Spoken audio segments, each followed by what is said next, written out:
Hi guys, hope you're doing well. I'm back with a new car, so things are looking good. Sorry about the break for 4 days or so. Had a lot of work on. Be doing loads for chess.com now, some TV shows, them stuff like that, and ChessBase as well. So been a busy couple of days trying to get those pennies. But we are now going to take a look at another bit of analysis.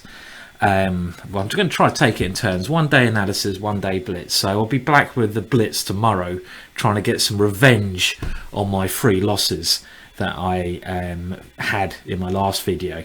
So anyway, I'm back here and we're going to take a look now at a game from the British Championships this year, and we'll have a look at the critical moments of this game.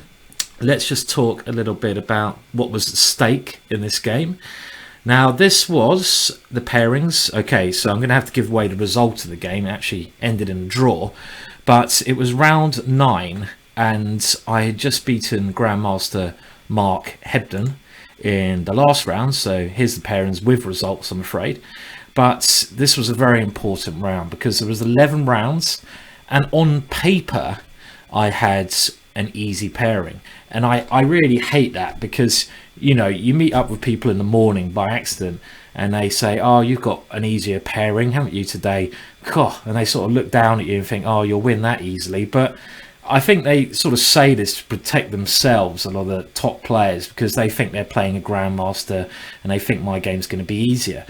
I totally disagree with this way of thinking because, for a start, my opponent, James Jackson, is already 2350, but he's a lot higher than this. He's young, he's good theoretical, he's improving all the time. He'd be an international master in no time. He'd probably be a grandmaster soon. He's hungry, you know, he's not like some of us other old guys, and he's got an opportunity here on board 4 to play a great game. You know, it's just, he's got a chance to hit the demo balls. He wants to beat me. So it's certainly not an easy game. And, you know, for me, obviously, this was another make or break. I had a draw here, and then I lost to Hawkins in the next round. So it was a really bad end to the tournament. But had I won this game, as you can see from the results, I would have moved up to first equal with Nicholas Pert and Danny Gormally with the white pieces, and I'd be very confident of winning, you know, having a chance of winning the competition then. So it was a big game. Now my opponent, let's just get a picture up of James Jackson. So there is James, okay, looking at the board, having a good think there. And now let's move on to the actual game. So this was diabolical preparation from me. I wasn't sure what I was going to play. I suddenly decided to play the French defence. I saw he played the winner ware all the time with knight to c3. Now, normally I play bishop to b4 in this position, and you can check out my DVDs, The Killer French, to see what I recommend in this. And I think it's a perfectly okay move. But I saw when I was doing my preparation in the morning that after knight to f6, which is the classical variation of the French defense, both moves bishop b4 and knight to f6 put pressure on white's center. But I saw in this position that James only plays here bishop to g5, and this is the only move that he has ever played in his life. So I had prepared a line particularly for this bishop to g5 variation. I spent maybe, like, you know, good 2.5-3 hours looking at stuff here. So after the move knight to f6, my opponent played e5 automatically here. And basically, I wanted to shoot myself in the head at this moment. I was like, oh, what an idiot. I was thinking, why on earth didn't I spend at least 5 minutes looking at the most commonly played move, the advanced classical variation? I mean, this is what most people play. And I was thinking, I was so sick of myself not even considering this move. And the last time I looked at this was actually with Grandmaster Mark Hebden, who I played the round before, but it was about 5 years previous to this game. And I had a quick look at it. I haven't looked at this variation for the last 5 years. So I was just like, I'm just going to have to play some moves here and just hope for the best. But it's really embarrassing when you're kind of out of your theory on about move 3. And simply, I was just trying to remember some ideas over the next couple of moves, but not a good start for this game. Not a good start. You know, they do say that sometimes chess has an element of luck, and I have to agree with that. I mean, it's stupidity more than luck here, and I was totally stupid to allow this. But you know, it was certainly, you know, if he'd have played Bishop G5, you know, I was well prepared for that. Not for this move. Okay, so I was considering actually even coming to E4 with the knight here, which I've, you know, looked at and played before. But I thought, come on, let's just keep it solid. My opponents banged out the moves, which obviously made me feel even less secure. Knight to F3, oh, knight to C6, bishop to E3. And again, I was trying to recall the theory moves here. And I can remember that there was some line where you go A6, take on D4, and go B5, you know. And that looked like, well, I need to win this game, even though I don't know what I'm doing. I need to play at least an aggressive idea to try to, you know, keep it sort of unbalanced. So my opponent played Queen D2 very quickly, and now I was considering just playing Bishop to E7 here, with the idea. I mean, if we just talk about this position, this is a very standard kind of French position where most of Black's plays aimed against the D4 square. So I'm trying to pressurize that square.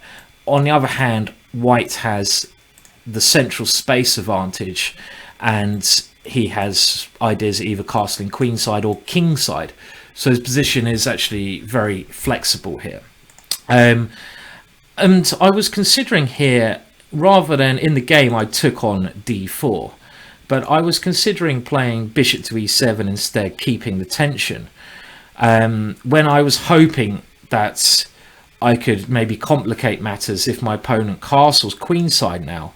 Now that I haven't committed my C pawn, I haven't committed to taking on D4, I can now change plans and play C4 here myself. And the idea is to go B5, B4 with a very strong attack. But of course, why would White castle queenside? That's just a silly move to play. And you've got to assume your opponent's going to play the best move, and I'm sure James would. I'm sure he'd play something like Bishop to E2. And now I couldn't work out. I thought if I wait any longer, let's say I castle, well, now my opponent probably castles kingside. And I thought, well, do I want this kind of position? And I thought, nah, I don't want this. I want it where his king's on the other side of the board, so we can, you know, at least throw some punches at each other on opposite sides. I prefer opposite side castling. You get a more interesting and exciting game. So in the end, I decided just to take on D4. And my opponent took with a knight. I thought I'd better develop Bishop C5, and I had some memory came back to me here where you take on D4 and you go B5, and I started to feel a little bit better here because I thought, well, here they come. Here comes the pawn storm. You know, I just throw up old Barry and then Barry and Harry up the board, open his king up, I'll checkmate the guy, go into first equal, win the next round, British champion. Take the check, £6,500 home, have a bit of a party, and chill out. So, no, I wasn't obviously thinking that, but you know, these thoughts do sometimes scratch at your brain, and you've just got to like shoo them away, like a little mischievous devil. You know, you're playing their game, and you know those cartoons where you have the devil here and the angel here, and the devil's saying, do this, do this, do this, and the angel's going, no, don't do that. Well, I had those thoughts going, you know, scratching me here, British champion, and I'm thinking, go away, you stupid devil in my head. And here it gets quite exciting. My opponent goes H4. So he's getting ready for me to castle when he can either push his pawn all the way, or sometimes this H pawn move is very useful because he can do the rook swing, rook to H3. And this is not just an attacking move when the rook comes to G3, but it's also a defensive move because it defends laterally and it can help his queenside out. I continue B4, knight to E2. And here I had a long think because had I prepared for this kind of opening, I'd have a better idea of what strategy I should play. And this is one thing, bit of advice I give to anyone who's trying to learn, improve their chess. It's no good just learning the moves of an opening. You've really got to know the strategies when you get to the early middle game. And this is something I had some rough ideas of here, but had I looked at some games with some super grandmasters in this type of position, I would know exactly what plans I'm trying to do here. Not moves, by the way, but plans. Plans. You need to know, what plan should I be trying to do? Should I be planning to pawn storm? Or should I be planning to exchange some pieces in the right way? Or should I be planning to do what I did in the game, castles, and go f6? And I wasn't totally sure here. I mean, I castled first of all. I thought I'm going to have to castle at some stage. My opponent pushed on with h5, and now here, my first thought was to go queen to a5 and to attack with my pieces on the queen side, but this didn't quite look good enough for me after something like just king b1. He's really well defended here. He can even put his knight on c1 to defend everything, and my queen is kind of in the way of my pawn. I think I'm going to need to use old Ari, the a pawn, to open up his king side, and my queen's in the way of this. I mean, I was thinking knight c5, but I wasn't even convinced here if he just continues pushing. And I thought, well, I'm not really sure what I'm doing here. Okay, I can get my knight to a good square, but so what? You know, I've got one piece to a good square. So what? So I wasn't so convinced with this plan here. So maybe what I should have done here is play a5. That would have been an interesting idea in this position, to start a typical pawn storm. And this makes a lot more sense, you know. I'm not entirely sure why I didn't play this. I mean, I was getting a little bit worried about something like rook to h3, a4, and now I thought maybe even he could like try rook g3. But this is a much better way to play, and I'm sure this is the correct way to play this position. And it's so logical, so I think there's a bit of nerves not playing this. I mean, it would have been a very double-edged game then. Instead, I tried to do some action on the king side, and here my opponent weakened my dart squares with h6, a very good positional move because he still has his dart square bishop, and he creates a nice big hole on g7. And here he played a very interesting move which I didn't consider. I mean, if he takes on f6, I thought, well, my knight comes to e4, I can have a bit of activity here, not so bad. But my opponent, showing how talented he is, and the thing is, you know, anyone can play a great game, but, you know, if you know, even if you're expected to do well in the game, if your opponent plays an amazing game, you know, you're not really going to win. And I really think in this game, James played very, very well. Okay, missed a couple of opportunities, but he showed just how talented he is. And he's defeated a number of grandmasters before. And I think his next move shows really good talent, and he played it quite quickly. He now played bishop to e3. And the reason I think this is a great move is he takes the initiative. And when you're in a situation like this on a demo board with the pressure on, it's so much easier to attack than to defend. And in this position, I have to really capture a pawn on e5. But my opponent keeps his dark square bishop, which is a great attacking piece later on, really strong attacking piece. And he always now has pressure against my king, so he takes over the initiative at the sake of a pawn. And just to see that he can give up a pawn and keep his dark square bishop shows to me great future for this player, James Jackson.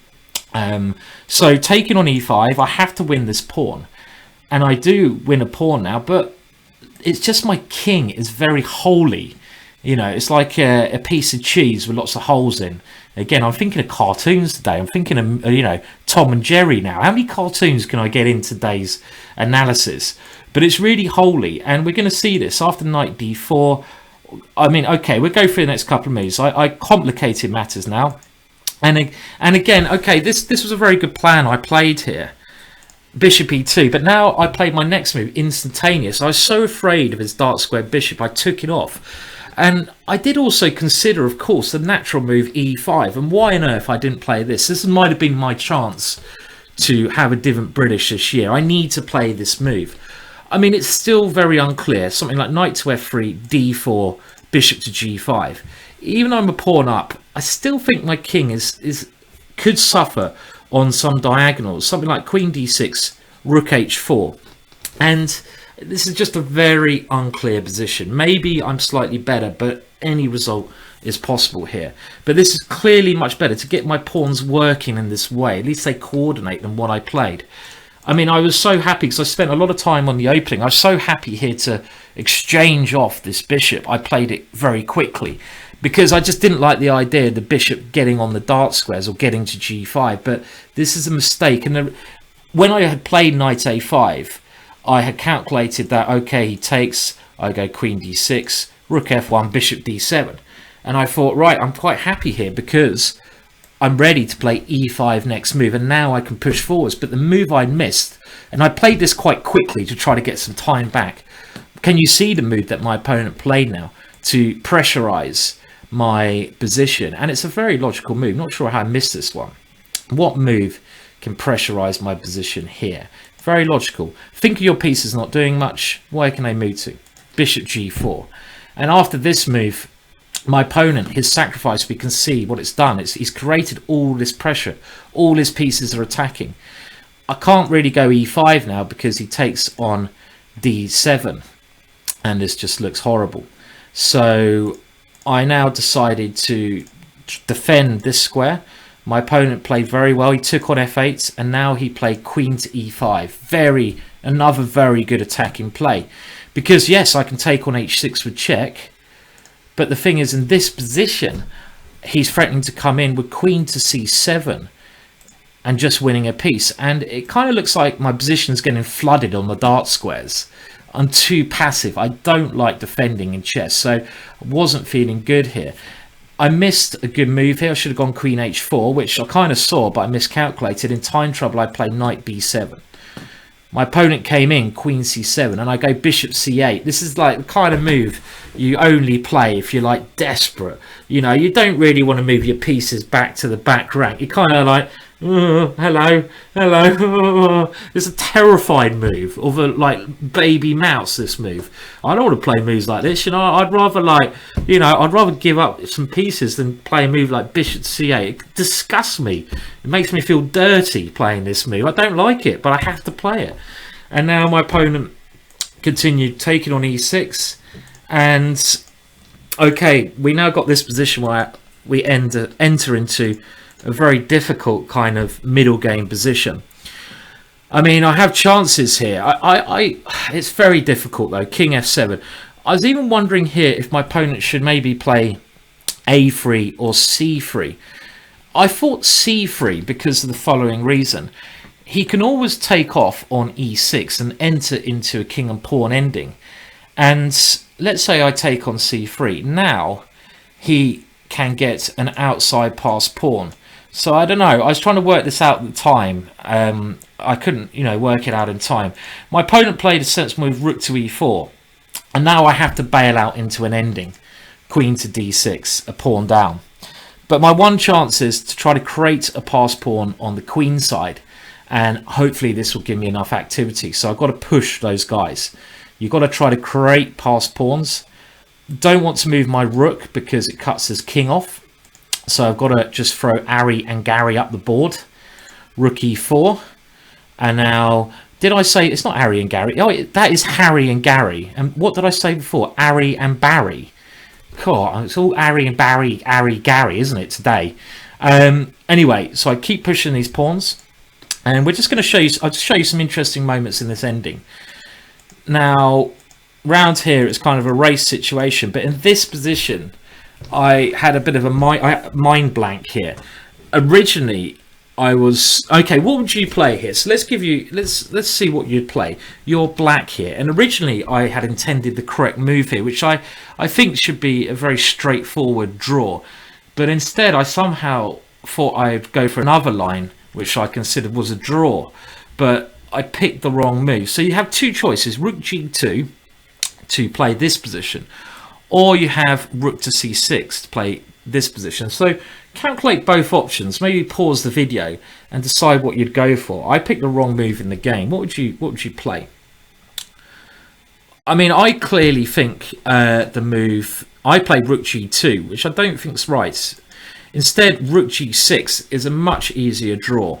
And I saw this. I don't know why I didn't play it again. I think nerves had a major factor in this game. But the point is, this is all forced now. I take his pawn. He wins a pawn here. But we get a position like this. And in general, rook and pawn endings, where pawns are on the same side of the board, if your opponent's only one pawn up, it's a theoretical quite easy draw, as long as I don't lose my A pawn. And in this position, my king can just about get over in time. I can defend the pawn, and it should just be a very simple draw. And this is a much easier draw if we go back to the position I went for, the queen and pawn ending, which you get after this position. This is a much more difficult draw because my king is now not near enough to my lone pawn. And these endings, you need to have your king near to your pawn to defend it. And this was very, very tough. And I think here, I think the computer gives it as a draw, but it's technically very difficult. For example, there's no point keep checking him forever because he's only going to block the check with his queen. I might as well keep protecting my lone pawn. And I think here, I was very surprised my opponent did not now go queen d7 check, because the way white should win this is to keep my king as over on the queen side, and then bring his own king as near to my pawn as he can, and eventually offer an exchange of queens and try to get my A pawn, as long as he keeps my king away. This is what I thought his technique would be. And in the game, he went queen f5 check, and this allows my king to come a little bit nearer to my pawn. If my king gets to b7, it should be an easy draw. I'm not sure about king and pawn endings. If the queens get exchanged, you have to calculate. And this is why I think my best move of the game was probably my next move, because if I just sit here and wait, he can make progress. This might be a draw, but it's very tricky.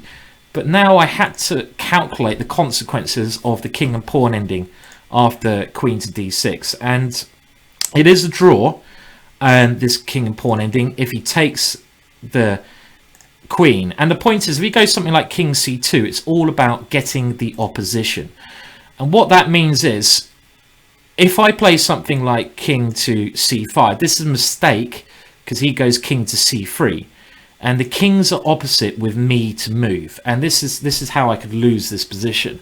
What I need to do is have this kind of position with my opponent to move, this kind of thing.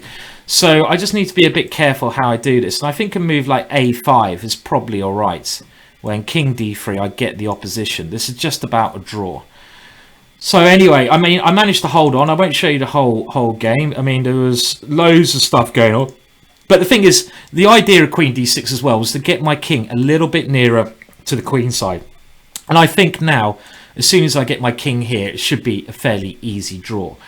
And okay, well, my opponent obviously tried very hard. I actually got very hopeful around move 70 because my opponent played a move with 1 second left on his clock, I believe, or 2 seconds. And, you know, I know it would have been a very unfair win, but I would have taken it. Take any win. I don't care.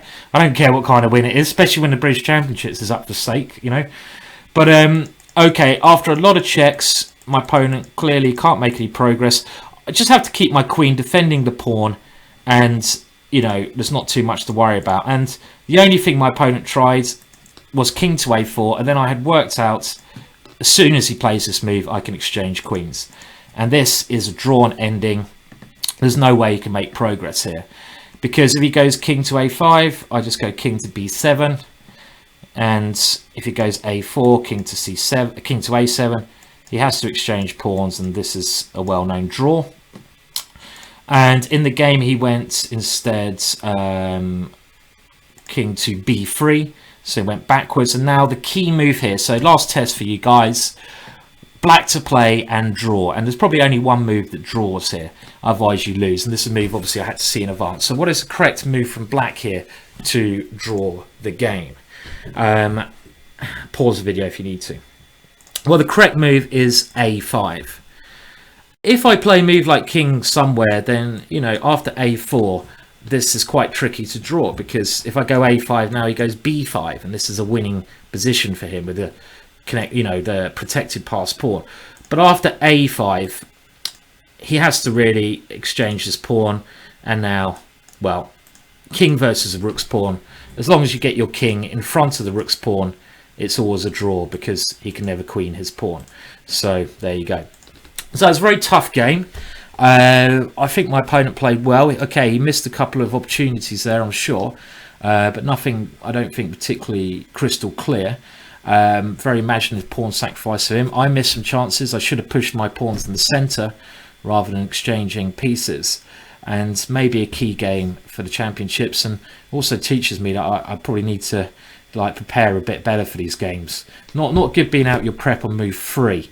You know, you kind of feel like an idiot, and that might affect you for the rest of the game. Okay, so I will come back with a bit of blitz action tomorrow.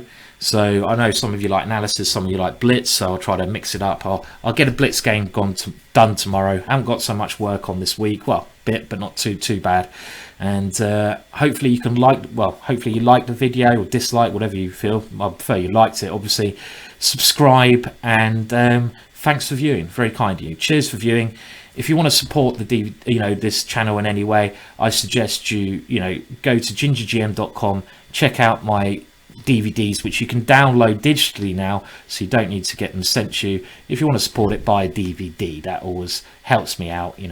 Any finance to keep me going is helpful to me. So thanks anyway. Really nice to have you here. One more thing I should mention is that, let me just get my diary out. I'm planning to do a streaming day on a stream channel on let me just get my diary. Okay, so this is the day I'm actually going to stream, I think on the 6th of December. So put that in your diary. I'll make a note below anyway. On the 6th of September, I will do a couple of hours streaming on a Sunday, maybe 2-3 hours. So, you guys can tune into the stream then. I'll record it and put it up on YouTube as well.